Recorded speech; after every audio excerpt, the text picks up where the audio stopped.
Em que data do mês se comemora certa festa? Ou qual é aquela data especial para você? Através do calendário, você consegue facilmente obter essas informações. Mas, como essa ferramenta surgiu e se tornou tão importante, isso você descobre assistindo ao vídeo. Mas antes de começarmos, confere aí se você já é inscrito no canal. Se não for, já se inscreve e ativa o sininho para não perder nenhuma novidade.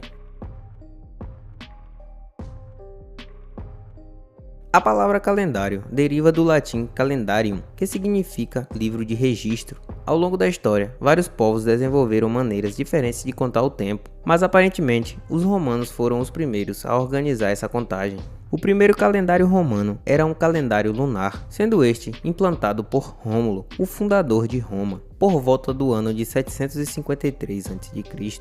Neste primeiro calendário, o ano tinha 10 meses e 30 ou 31 dias, que totalizavam cerca de 304 dias, e os demais 61 dias, que coincidiam com o inverno, não entravam no calendário, devido ao baixo interesse pelo período.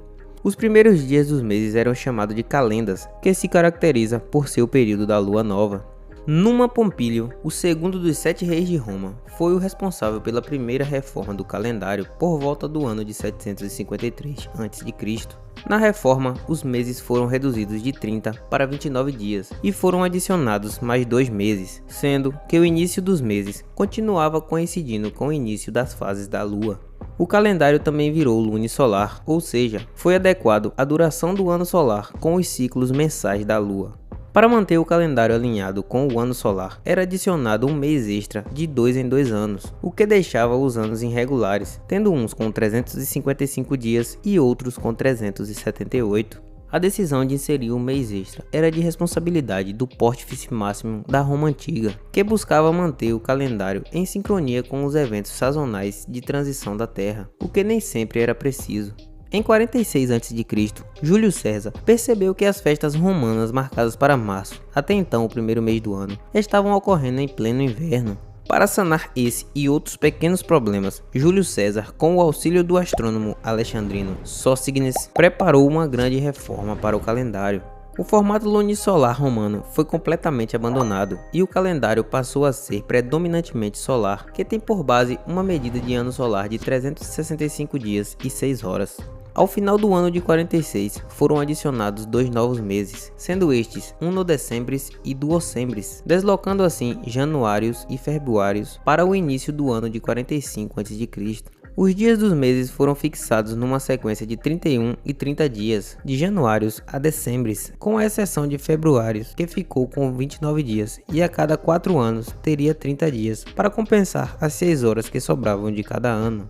Com estas mudanças, o calendário anual passou a ter 12 meses, que somavam 365 dias. O mês de Mártios, que era o primeiro mês do ano, passou a ser o terceiro, mas continuou sendo a marcação do equinócio. Esse calendário ajustado por Júlio César ficou conhecido como calendário juliano. Em 44 a.C., poucos meses depois da morte de Júlio César, o Senado romano mudou o nome do mês Quintilis para Július, em homenagem ao imperador, já que este era o mês em que ele havia nascido. Durante o Império Romano, era comum a substituição dos nomes dos meses pelo nome do imperador vigente. No entanto, após o imperador Augusto, as alterações foram abandonadas e, em homenagem a ele, o Senado modificou o nome do mês Sextilis para Augustus. Mas para que o mês não ficasse menor que o dedicado a Júlio César, foi passado um dia de februários para Augustus. Dessa forma, fevereiro passou a ter apenas 28 dias. O calendário juliano era o calendário em uso no Império Romano durante a passagem de Cristo na Terra, e assim foi naturalmente usado para definir a Páscoa pelos cristãos. A partir do século XVI, as observações astronômicas e os cálculos da medida do ano solar mostraram que a data do equinócio da primavera estava incorreta no calendário juliano. Para fazer as correções necessárias no calendário juliano, o Papa Gregório XIII reuniu em 1577 um grupo de especialistas em diversas áreas. O objetivo da mudança era regressar o equinócio da primavera para o dia 21 de março e desfazer o erro de 10 dias existente na época. Essas alterações deram origem ao calendário gregoriano, que foi adotado progressivamente por diversos países e hoje é utilizado pela maioria dos países ocidentais. Para a entrada em vigor do calendário gregoriano, foram suprimidos 10 dias acumulados no calendário juliano, e para que não voltasse a ocorrer o mesmo erro, mudou-se a regra do ano bissexto. O primeiro dia do calendário gregoriano foi 15 de outubro de 1582. Ele foi adotado por países onde a Igreja Católica era predominante. Contudo, a Igreja Ortodoxa não aceitou seguir a mudança, optando pela permanência no calendário juliano. Como em nenhum momento da história da humanidade existiu apenas um sistema de contagem e agrupamento de dias, torna-se confuso a definição do ano 1. Para os gregos, esse ano era marcado pelo ano em que os Jogos Olímpicos foram realizados pela primeira vez, sendo este 776 a.C. Já para os romanos, o ano coincide com a fundação da cidade de Roma. No atual calendário, Roma foi fundada em 753 a.C. Para o calendário adotado atualmente, o ano 1 é chamado de Anno Domini, que significa Ano do Senhor. A definição desse ano foi feita pelo monge Dionísio. Ele achava que não fazia sentido datar as coisas a partir da fundação de Roma. Então, ele decidiu encontrar um evento mais importante para contar como Ano 1. No final, ele escolheu para este marco o nascimento de Cristo.